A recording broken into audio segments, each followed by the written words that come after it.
We are now recording the session for Organizational Leadership 360 for week one. The group, I'll let everyone introduce themselves, starting with Becky. You want to go ahead and go? Or, yeah, with Rebecca? My name is Rebecca Wharton, but I go by Becky. So either one you guys call me is fine, but just so the teacher knows. Okay. Alyssa? I'm Alyssa Dela Cruz. Austin? Yeah, my name is Austin Cruttenden. And I am Sandy Dana.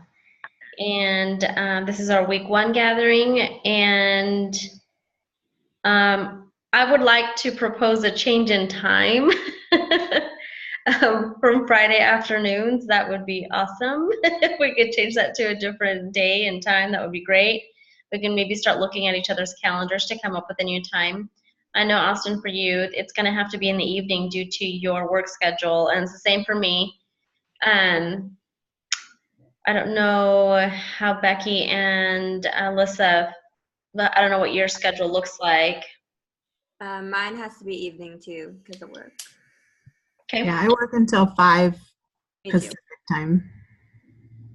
Okay.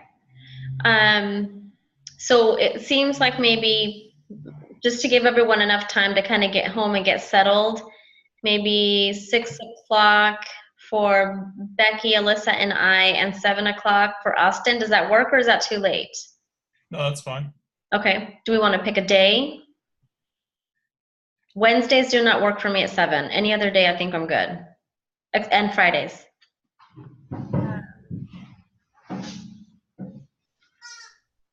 I mean, I'm fine with any day as long as it's after 5. Okay. There's Austin.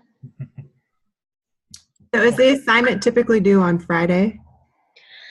Yeah, I think it will be going forward. And so that's my concern, that we're doing this on the day it's due. And I'm not going to feel comfortable writing everything out and doing everything the same day that it's due. That makes me a little bit nervous.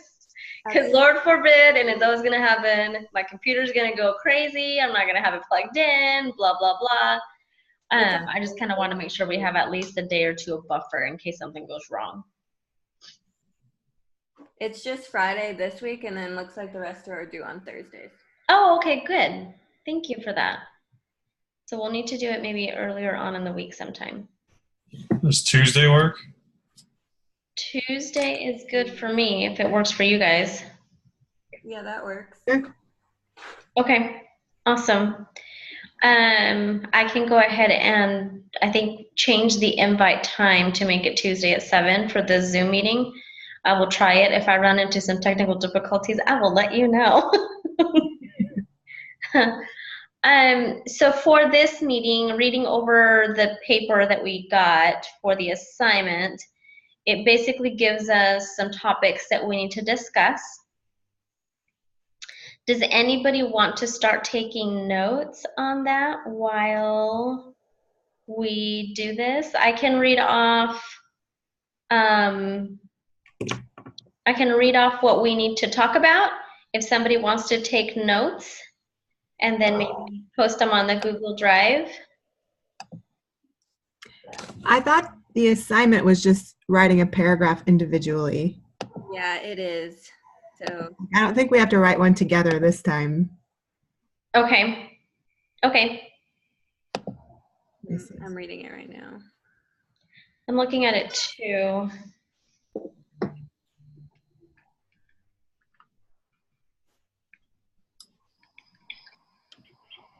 Yeah, it's individual.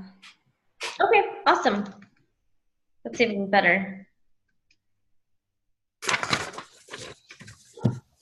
Okay, so shall we start off with 1.2a?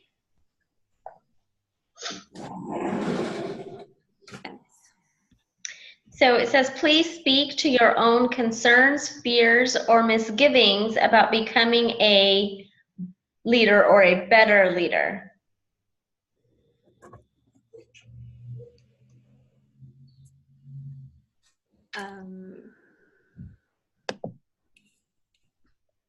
For me, it's more, I would be afraid that my team wouldn't have full confidence in me as a leader. That's like my biggest fear. What about you guys? And that. I think for me, I had I wrote down, I was kind of taking notes before the meeting, and I have one thing. I'm afraid that people that are part of my team or part of my group will be difficult, or they'll have poor attitudes or lack of motivation. And then I was thinking too, like if I'm a leader, not necessarily in like a team setting, but even like in a like a leader and a constituent kind of thing, is like being able to tell them no. And because there is a relationship there between you and the people that work for you, but you have to be kind of careful not to damage the relationship, even though you're trying to tell them no, or they can't do something, or I don't know if that makes sense. Yeah, that makes sense. Mm-hmm. Are any of you guys in leader roles now? No, I'm not. I am. What do you do? So I run a team of 25 across the nation, and I do revenue cycle management for a national nephrology company. And we have approximately 35 locations around the nation, about 150 physicians, with about 25,000 services being rendered per month per site. Wow. It's a lot. It's a lot. How about you, Austin? I manage an AT&T store, so I have my phone through you guys. I need better service in Alaska, you guys. you're in Alaska? I have to travel there. That's one of my sites, yeah. Oh, wow. I mean, we're pretty much about the only one that works in Alaska, if you want to call it that. But yeah, no, so I run a store in Longmont, Colorado. I have about 2 ASMs underneath me, and then I have about 7 to 8 employees underneath sales reps. So. Okay, what are your, in concerning to the question that was asked? Yeah, so for me, I think it would be like the next step for me would become an area manager, to where then I'm overseeing like 10 to 12 stores. So for me, it would be learning how to transition from a little bit more of like the one-on-one development to then holding obviously a lot more people accountable. You don't have as much one-on-one growth or development time. So I think that's kind of something that concerns me a little bit. I think for me, my fear is I don't delegate enough. Yeah. I tend to kind of give people the easy stuff, and I tend to keep the hard stuff, and then I don't let it go. And it's not good, because I need to teach my team and elevate my team so that they can come up to the next level, because if they're successful, then I'll be successful. So that's my fear. I need to learn to just let it go to other people and just have that faith in my team that they're gonna be able to do it. They're smart people for sure. I just need to be able to let it go and have them do it. So that's where my fear is, I think, for me. Sandy, do you find that there's one thing in particular that's like your baby that you're like, I'm never going to delegate this out. This is always going to be mine? Yes. So I have to walk a very fine line of what we can do to what we promise we can do. And I have run into an issue where we tell people, yeah, we can do this, we can do this. And then they come and tell me, and they're like, so we just told so-and-so that we're going to be able to do this for them. And I'm like, no, don't say that. So I think that's where I'm like, I'm going to keep that peace. It's better to under-promise and overshoot the stars and the moon, and they're going to be so excited and so happy that they got all those things, than to make promises. So that's my baby. Like, no, don't tell them what you can and can't do. You just do what I tell you to do and go forward. So just so you guys have a little background, and then I was going to ask Alyssa too. So I work for the city of Clovis in California, and I work in the planning and development services department, which it houses like planning, engineering, and building. So we have a lot of responsibilities. We have like 65 people in our department. And so I'm looking to move up into management after I graduate this semester. But my boss, she's been a great role model and a great leader, and she's trying to help mentor me into leadership. And so Sandy, when you talked about, I have these things and I don't want to delegate them out, and she kind of has those same issues, and she's applying to be director, and right now she's assistant director, and her baby that she doesn't want to give up is the budget. Like, that's her thing, and she'll ask for little bits of help here and there, but it's like, that's hers. Don't touch it. Don't mess with it. And I was like, I don't even know if she moves up to director that she'll get rid of it, like, and leave it behind. She's gonna take it with her. I think she's just gonna take it with her because she just can't let go of it. It's her baby. She's like, I'm gonna take my plant, my pictures, and my budget. Yeah. What about you, Alyssa? I work for, it's called Anlin Industries. It's a window manufacturer in Clovis. Do you know what that is, Becky? I don't. Oh, no? Okay. Well, I just do a lot of customer service stuff. I've only been there for like 8 months, so I'm not in any leadership role at all. You'll get there for sure. You'll get there. Yeah, I hope so. What do you hope to do? I'm still not sure yet. I'm looking into like a lot of like human resources stuff, more that route. But I'm still not sure yet. Is it a big company? Sorry. No, you're fine. Is it a big company, Alyssa? Like, is there a lot of different departments you could move into, or? Oh yeah, it's really big. I know Clovis is really small, but we're like the biggest window manufacturer like on the West Coast. So we're like in Arizona, Texas, Colorado, New Mexico. So we ship, and Hawaii. So we're pretty big, but small at the same time. Yeah. Oh, ask for a transfer to Hawaii. Oh, yeah. All right. That'd be nice. We'll see once I graduate. Austin, what do you aspire to be? I just want to keep climbing, obviously, the corporate ladder. Except the next step for me after store manager would be area manager. And then after that would be a director of sales. So definitely as you start climbing up the ladder, it takes quite a bit longer to start reaching those roles because they become fewer and fewer to get into. But that, and you have to a lot of times be willing to relocate, which isn't always the easiest part. But Yes. Okay, moving on to the next question. It's kind of a loaded one. In what ways do some leaders seem successful at pleasing bosses, yet not effective according to the definitions above? Give 2 or 3 examples from fiction, TV, film, or your own experience. In addition, try thinking along these limbs. I think it's supposed to be lines. Success and effectiveness need not be at odds. In fact, it is wonderful to work in teams where the 2 concepts go hand in hand. Please discuss how leadership effectiveness can actually reinforce leadership success, giving 1 or 2 detailed examples.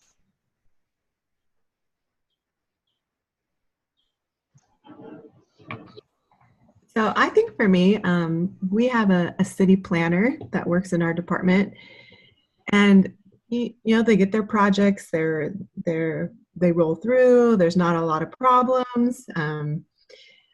But one thing I've noticed with him is that so he's successful, right? The plans are approved and buildings get built and all that stuff. But I don't consider him very effective because he is really intensely relationship based instead of, you know, how you should have probably a good balance of relationship and task orientations, you know, and his is so heavily focused on relationships that it's hard for him to really lead his employees. So, you know, I'll come to him, like I answer some of the phones and I'll come to him and I'll say, hey, I'm getting complaints that one of your employees isn't answering phone calls, they're not returning messages, and they would like a call back immediately. And he'll be like, oh, okay. But he'll never say anything to her or any kind of complaint like that because he doesn't want to ruin the friendship that they have. And they spend so much time outside of work hanging out, and, you know, it's great bond, and I get it. But at the same time, it's not making them very effective because he can't give them constructive criticism in fear of harming a relationship with them.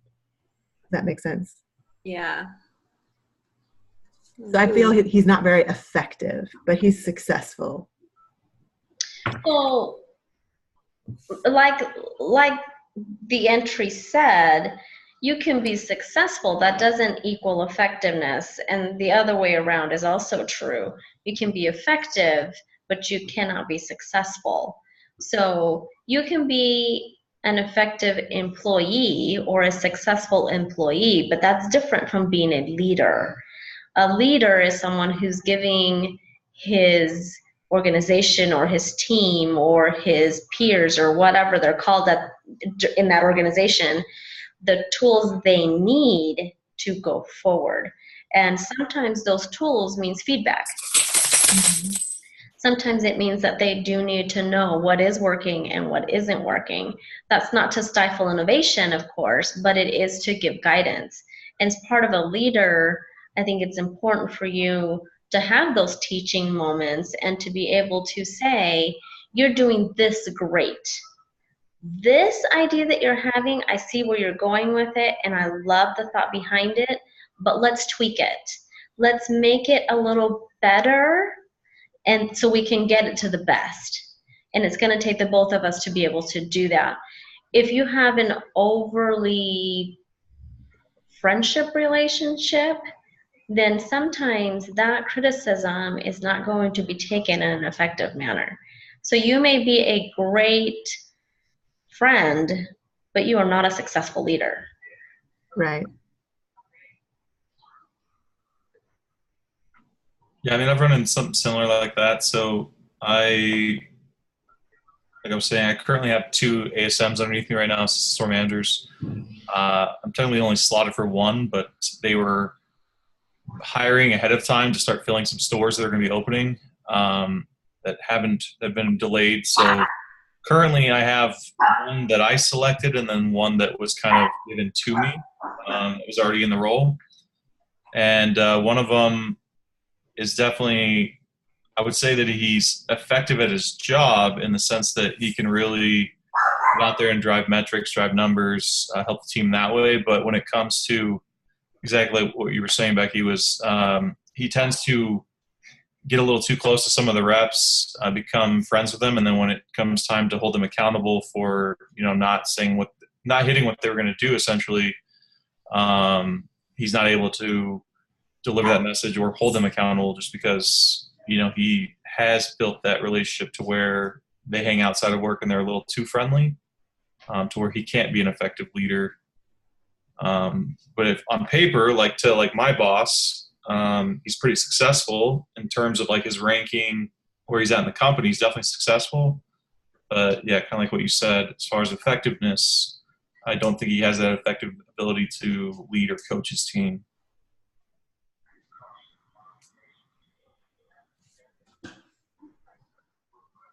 Well, I think it's important for someone, especially as, like you said, Austin, earlier, as you're moving up the ranks, it's important to be able to pass down some essential tools that you just can't find in a book, or you just can't find unless someone actually tells you and teaches you how to do those things.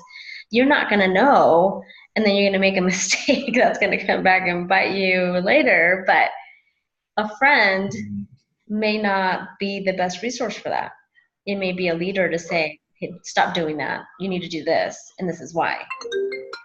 Where a friend may be like, oh, I'm sure it'll be fine. So, something to think about for sure. Alyssa, what has been your experience? Well, mine's actually the opposite. Like, my manager is like the definition of like a micromanager. Like, he's really bad. Like it's just every little thing. Like, he'll literally stand behind you, like if you're talking on the phone, and just to like listen and like see what you're saying, and then he'll like interrupt you when you're talking to like a customer just to like ask you a question. It's just like, I don't know, he's something different, so it's like hard to explain. But I haven't had any experiences like you guys like that, where they're like too friendly or anything. They're not afraid. That's actually a blessing in disguise. Okay. 1.2c says, now let's think again about Malala, who was introduced in our first discussion board. Did you guys do the discussion boards yet? Yes. Okay. At the risk of raising dark clouds or raining on anyone's parade, let's, for the purpose of the discussion only, imagine that Malala might not be very successful at changing the world within the next few years. In other words, imagine if Malala might be deemed an unsuccessful leader by some measures. Why, then, should she struggle onward if she cannot win? For a truly meaningful dialogue with your co-mentors, consider some different angles to the scenario and back up your answer with examples, evidence, arguments in which you cite, mention one or two sources.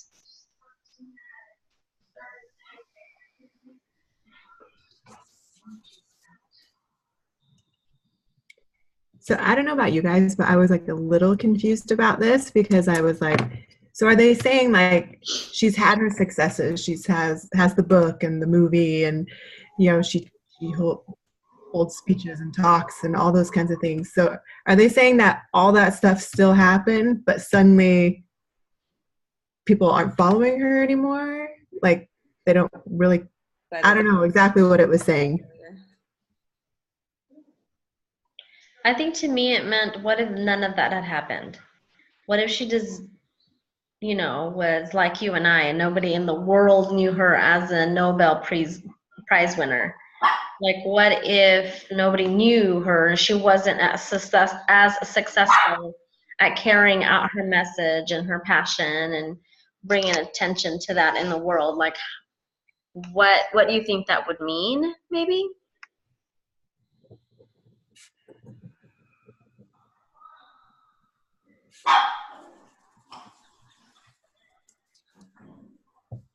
So I guess I kind of feel like, whatever your passion is what you should really go for. Like if you are pursuing like a career or a hobby or whatever it is, like if you don't have a passion for it and want to do it, like why do it then? So if that's her passion and she goes for it, and maybe she's not as successful as she wanted, I mean, keep going for it. I mean, my question is, why would you stop? I agree. You felt so strongly about it. Mm-hmm. Yeah, I guess it's hard to measure what they mean by if she cannot win. Like my definition of her winning versus yours could be completely something different.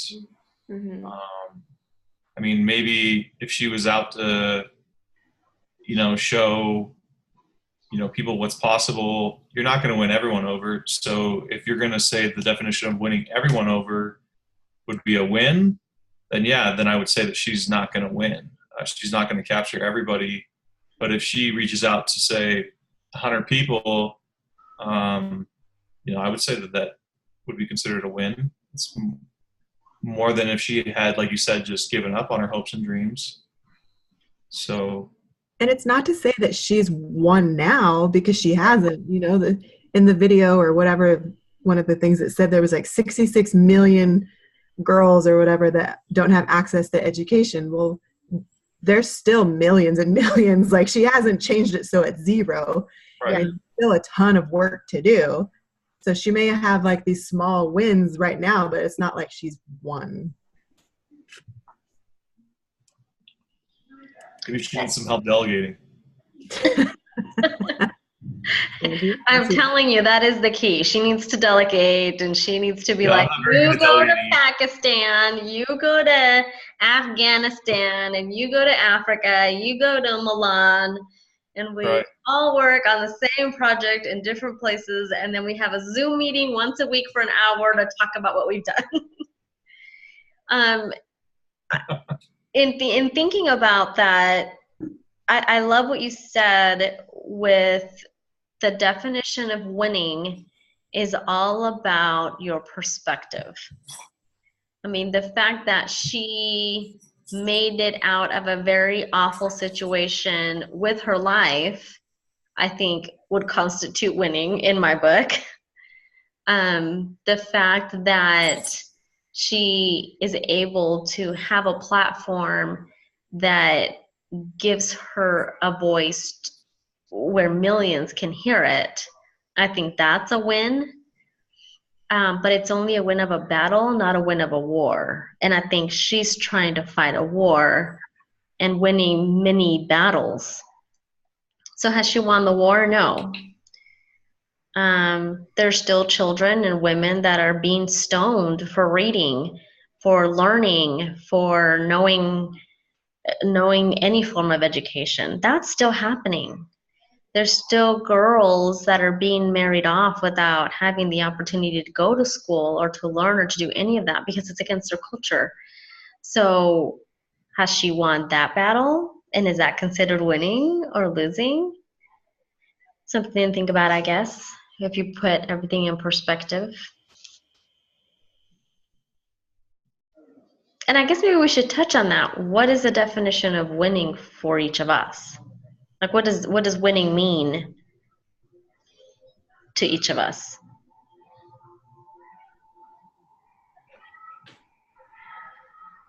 For me, it's not to like conform to what everyone else thinks. It's like to always speak up for what you believe in and like what you think is right instead of someone else telling you what is. Like, does that make sense? Mm-hmm. Yeah. So I guess, in here they're talking about Malala winning the struggle. I don't know. So I'm like, well, winning what? Like, if we're talking about winning a struggle, I guess you're talking about overcoming all the issues that come with that struggle, or you're getting yourself out there, you're getting your message out, no matter what that may be, to as many people as you can. So maybe you're still winning the struggle. I struggle with this, so I don't know. I think to me, winning entails inner satisfaction. So winning could be, is she satisfied with what she's accomplished? If she is, then she's winning in her mind. Mm-hmm. And it might not be what everyone else thinks as accomplishing something or other, but to her, that's a win. The fact that she was able to get one girl to read one book, that's a win. That's a win in her book because that was her objective. So I think it has a lot to do with inner perspective, inner goals, and satisfaction with what you're doing or what you've done and the outcome of it. To me, that's winning. And being able to kind of put that in a perspective that is individual to everyone. Yeah, I completely agree. So I'm a big sports fan. I'm very competitive. As a store, like within AT&T, obviously we're all ranked, sales metrics, that kind of stuff. Like last month we finished number 1 in Colorado, and number 2 in all of Rocky Mountain region. So that's like Utah, Colorado, Idaho, Wyoming. So it's a few different territories. Like the fact that we were number 1 in Colorado is great. It's a win. But for me, like I had my sights set on being number 1 in all of RMR. So it's just kind of like little things. Like you said, she may have won some battles, but obviously she's still fighting that war. For me, that war would be like taking down, the top store and being, claiming that number 1 spot. Or to use a baseball analogy, like if I had struck out 3 times in a game, but then on my last at bat I finally got a hit, that could be a win. Even though my team lost, it's still a win for me. Mm-hmm. Exactly. It's all about what goal you've set. Right. So it doesn't necessarily have to be winning the game. It could be I got my first home run. That's a huge win, even though we lost the game. But yeah, all about perspective. All about perspective. Like for me, it was a win that we could all meet together on Zoom and we all figured it out. Yeah, I never heard of Zoom, so it's interesting. I'd only use it for one other class. I use it a lot at work. Okay. For your business conferencing and stuff? Yeah. Because, you can pop into a Starbucks, use Zoom anywhere in the world. Yeah, that's true. So, because it's just an email invite, you click on your email, boom, you're up and running. So it doesn't really matter if you're in Russia or South America. As long as you got an internet connection, you're good to go. Yeah, we just started using WebEx at AT&T for all of our conference calls and stuff. We don't do a whole lot of like video chat, but we do more just like conference calls and going over PowerPoints, that kind of stuff. And I think Cisco WebEx is really good for that. The visualization behind the PowerPoints is really good. So if you're going to do a presentation, I definitely like Cisco WebEx, yeah.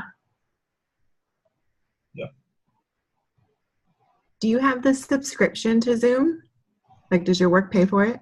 No, but I think I didn't get prompted on anything when I started this one, but if need to, I do have access to one. But yeah, it didn't prompt me to do anything. I'm hoping it'll go the full 45 or the full hour instead of it cutting me off at 45 minutes. We'll see what happens. And if that's the case, then we'll just start another one for the rest of the 15 minutes, and I'll upload that link as well. So it gives you 45 minutes free?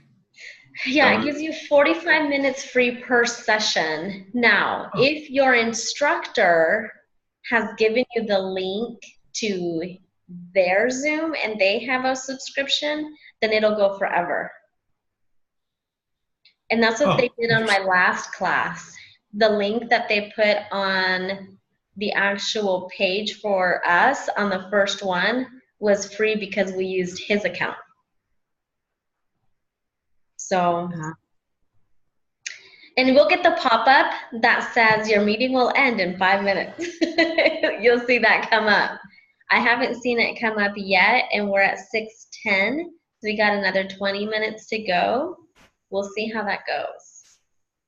So like I said, if that's the case, then one of us can just hop back on and start a new one, start a new meeting, and invite everyone. So is everyone close to graduating then? Or where's, I guess, everyone kind of at? And are you looking to continue on for more college, like a master's or something? Or what's that look like for everybody? I'm in my last semester, so I'll be done in August. So I have 2 classes this half of the semester and 2 more, and then I'm done. And then I don't know if I'll get a master's degree. My husband owns his own business, and I thought at some point I would stop working and just kind of help him with his business once our kids are all out of the house. So I debate about paying for a master's degree and then not getting its full value. understand that. What's his business in? It's a paving and grading. Oh, cool. Nice. Alyssa, what about you? I'm done in December. So this fall is my last semester. And I don't know if I'm going to do a master's yet, but you never know. What about you? Because I work full time and my work is so demanding, I'm hoping to be done in December, but we'll see how that goes. I may just extend it out for one more semester, just so I'm not so overwhelmed. And I also have 2 teenage kids that keep me running, so it's fun. Working 50 hours a week, 2 teenage kids, and going to school full time.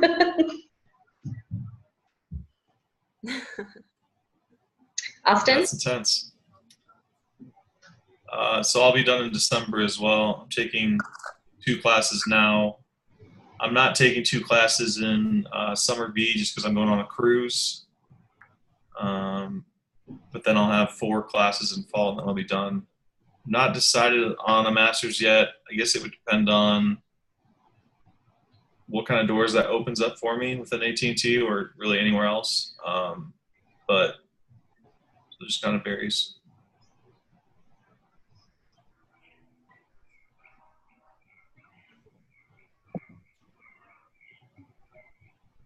Sounds good. Sounds good. Maybe one day I'll run into you and bring you my phone and be like, fix it. Say what? I said maybe one day when I'm having phone issues in Alaska, I'll come find you with my phone and ask you to fix it. Well, you'll have to come to Colorado. That's where I'm at. May have to travel up there. You never know. You never know. I'm in Longmont, Colorado, so come find me. There you go. I don't have phone issues, but if you want to lower my bill at all, I'm happy. She's pretty willing to be your friend. Yeah. Oh, that's great. That's great. So this assignment is due tonight, right? Yes. And it's just a paragraph or 2 that we need to write up and send out? Or Yes. upload? Did you guys take the quiz? Or that SYWD?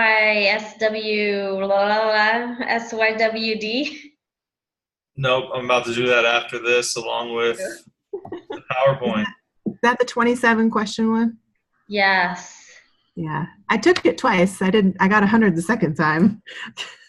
It was so intense. Like, It was what? annoying.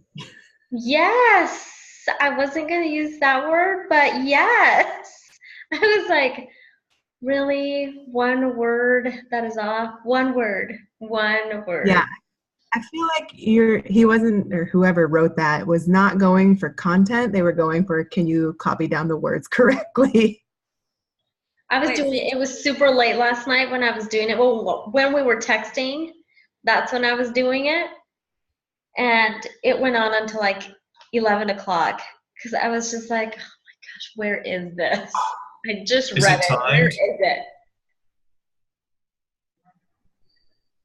It was so interesting. I'd never taken a quiz/test like that before.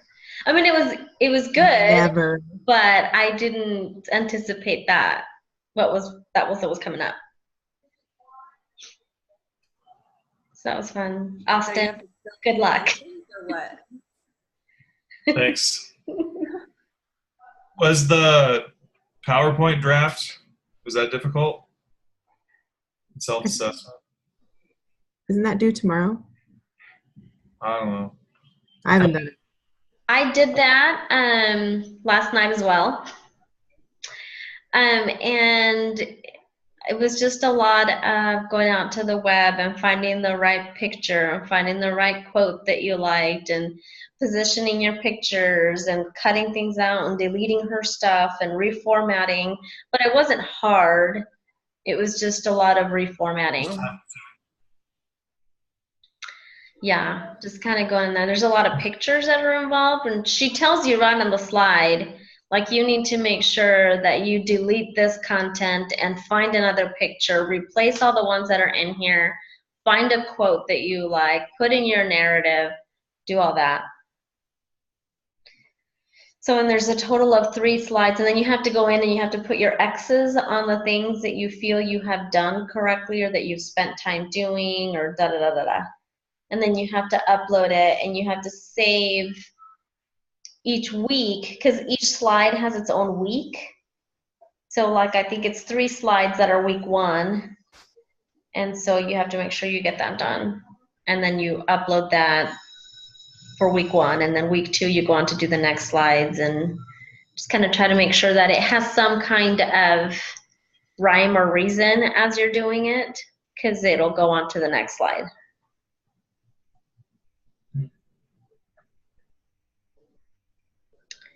Yeah. But it's not hard, it's just tedious and time consuming. And something I would have had my admin do. It sounds terrible. You would have delegated that. Yeah. That one I would have been like, I don't know, go out and Google some pictures, paste them in there. I don't know. Make them look good. Yeah, I wish we could delegate this. Yeah, that would be awesome. But other than that, it wasn't hard. I think the hardest piece of the whole thing is probably that quiz, because it was just so tedious and word county and stuff. So that was the hardest piece. Other than that, I don't think the other stuff is hard. It's time consuming and tedious, but not hard. So, did you guys have big plans for this weekend?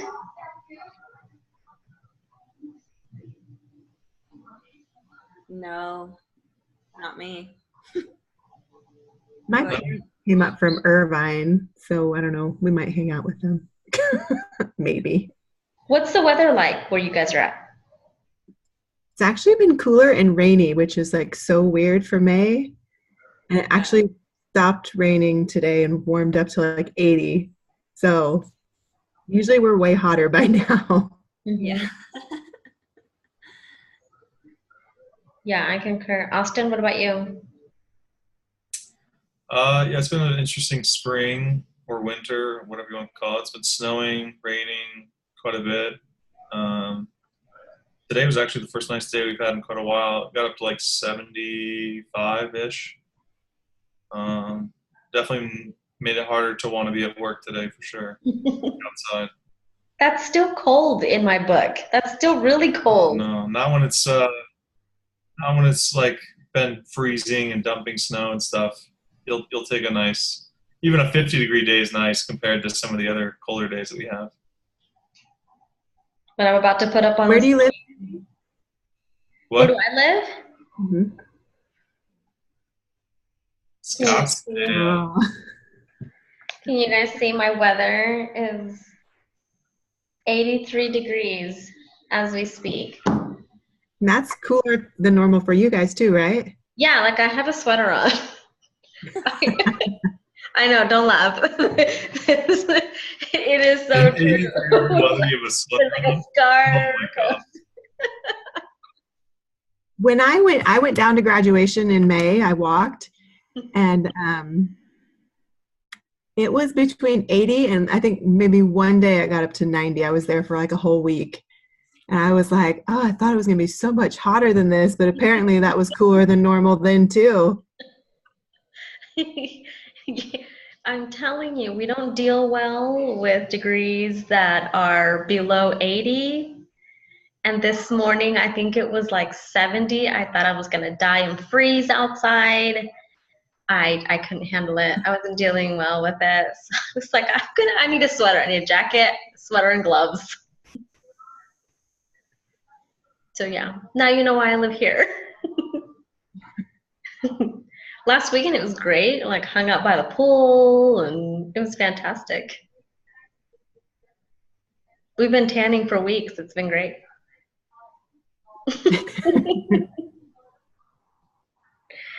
Keep rubbing it in. It's fine. I'm sorry? I said, just keep rubbing it in. It's fine. Hey, you know what? When it's like 120 there, then we can rub it in. It's Exactly. true.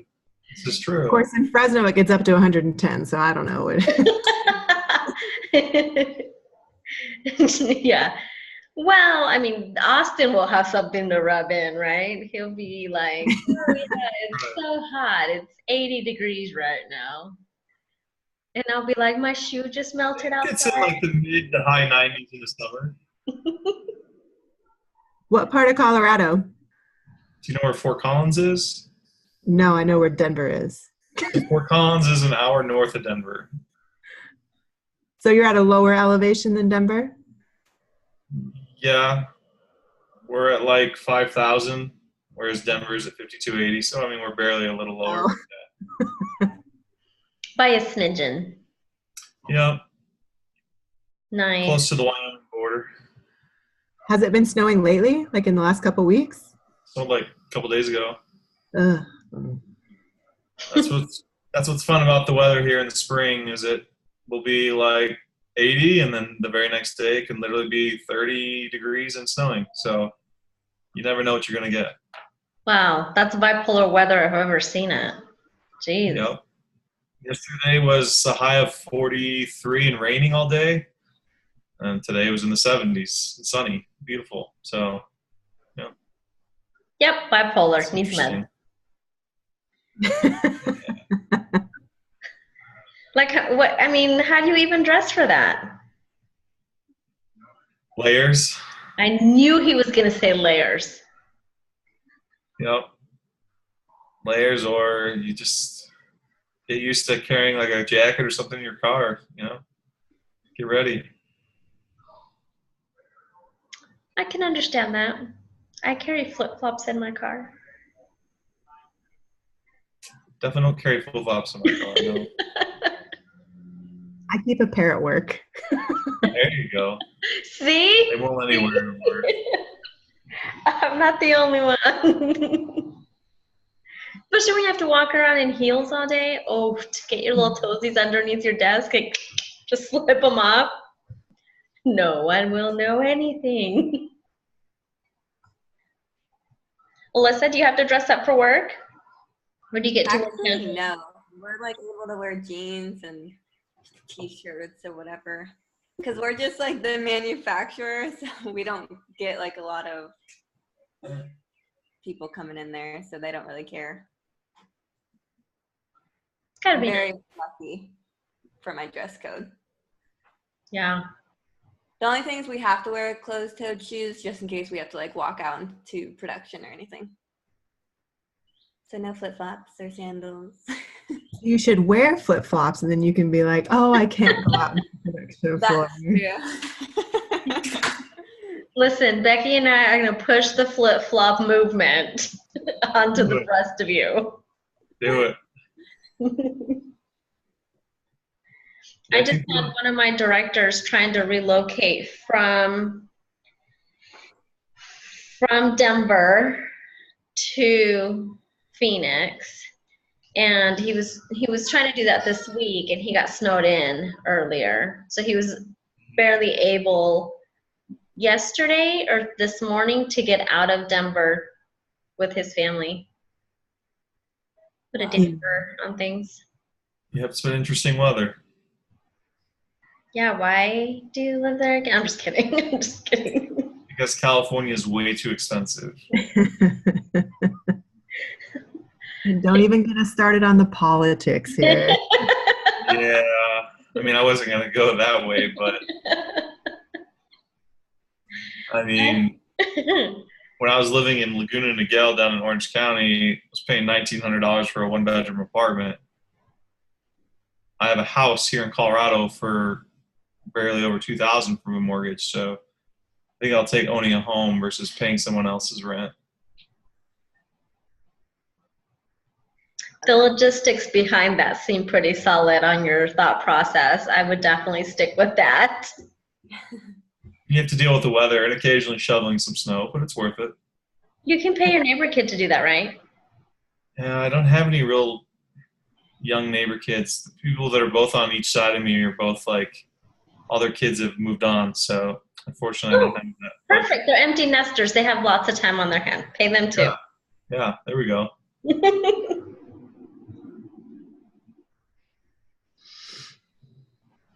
Okay, so do we want to go to 6:30? Because that means 4 minutes from now. Does anybody have any questions on our meeting? Any suggestions on what we want to do? Who wants to send the invite out for next week? We can try a different platform. I'm fine with that. I was okay with this. I liked it. What about you guys? Yeah, I mean, I think Zoom's fun. Now that I know how to use it. Yeah, I mean, I think it works fine as long as it's not gonna, like you said, cut out at 45 minutes. I mean, it hasn't this time, so I don't know. Yeah, I think he gave us his thing. That's I don't good. know. But if we do run into issues, like I said, I have access to a full subscription one, so it's not a killjoy situation. We can still do our 1 hour meetings. And then we said we wanted to do it Tuesday, right? Tuesdays at 6 o'clock our time, 7 o'clock your time, Austin. That's good for you still? Yes. That gives you time to get home and find a seat and maybe eat a snack or something. So I'm off on Tuesday, Wednesdays. Those are the days I take off. So Perfect. Tuesday, perfectly for me. Okay. All right. But then do you have to work on the weekends? Yeah, I purposely do that because my wife takes Tuesday, Wednesdays off. She does new home sales, so she works for a new home builder selling homes. So the weekends for her and weekends for me, even in retail too, are our busiest times. So it's not typically a good idea to take weekends off. So that's why we take Tuesday, Wednesdays off, so we can be off together and hang That's out. nice. Yeah. That's awesome. Some of the perks of being the store manager, I guess. You get to kind of make your own schedule. It's got its perks for sure. For sure. Do the rest of you work like Monday through Friday, 8 to 5 kind of a thing? Yep. Okay. All right.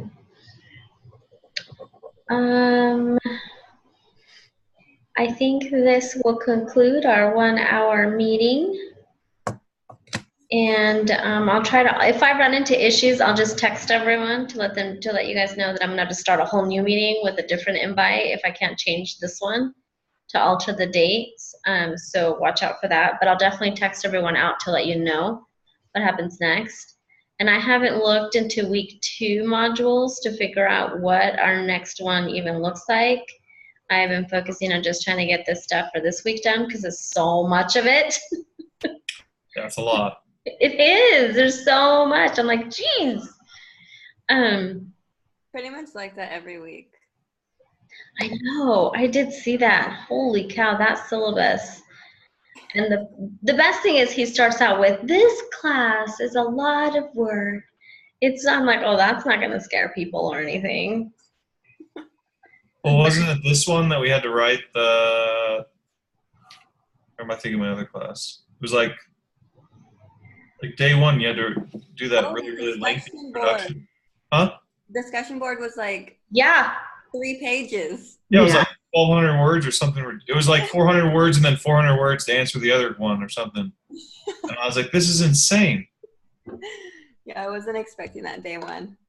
Yeah. Day 1. Yeah. He's like, well, things are due today. I was like, oh, wait, what? Oh, gosh. Wait, what is happening? Usually an introduction is pretty short, brief, simple. But yeah, I'd never seen one like that. And I was like, okay. Definitely means business. Yeah.